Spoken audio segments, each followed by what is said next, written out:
Hi, my name is Shelby, and I'm going to be reading And Tango Makes Three today. And Tango Makes Three, written by Justin Richardson and Peter Parnell, and illustrated by Henry Cole.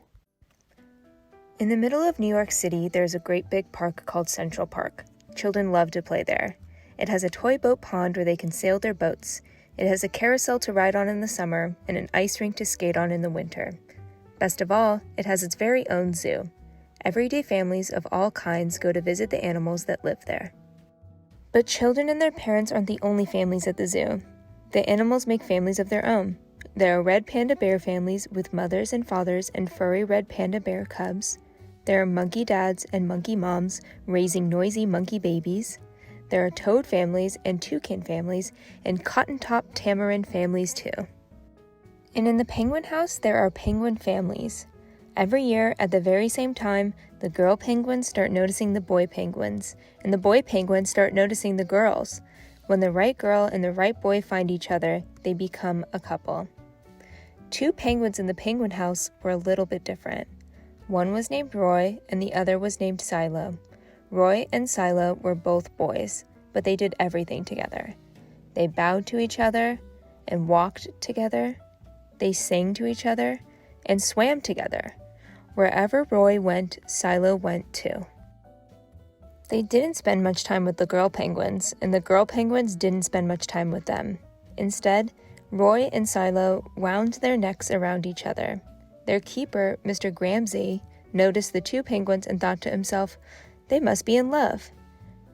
Roy and Silo watched how the other penguins made a home, so they built a nest of stones for themselves. Every night, Roy and Silo slept there together, just like the other penguin couples. And every morning, Roy and Silo woke up together. But one day, Roy and Silo saw that the other couples could do something that they could not.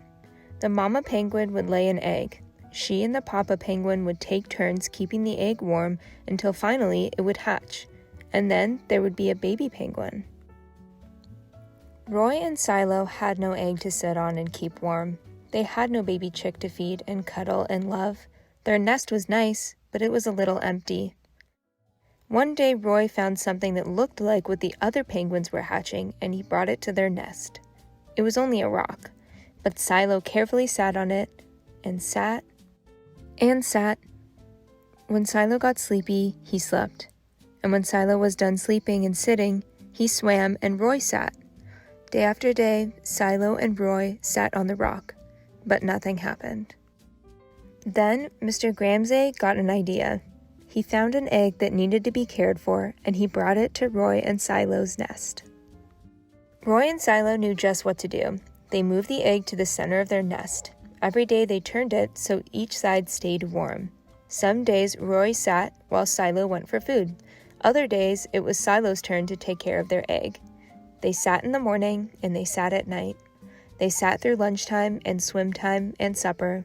They sat at the beginning of the month, and they sat at the end of the month, and they sat at all of the days in between. Until one day, they heard a sound coming from inside their egg. Peep, peep, peep, peep, it said. Roy and Silo called back, squawk, squawk. Peep, peep, answered the egg. Suddenly, a tiny hole appeared in the egg's shell, and then crack! Out came their very own baby. She had fuzzy white feathers and a funny black beak. Now Roy and Silo were fathers. We'll call her Tango, Mr. Gramsay decided, because it takes two to make a tango. Roy and Silo taught Tango how to sing for them when she was hungry. They fed her food from their beaks. They snuggled her in their nest at night. Tango was the first penguin in the zoo to have two daddies. Soon, Tango grew strong enough to leave the nest. Roy and Silo took her for a swim, just like all the other penguin families. And all the children who came to the zoo could see Tango and her two fathers playing in the penguin house with the other penguins. Hooray, Roy! Hooray, Silo! Welcome, Tango! They cheered. At night, the three penguins returned to their nest. There they snuggled together, and like all other penguins in the penguin house, and all other animals in the zoo, and all of the families in the big city around them, they went to sleep.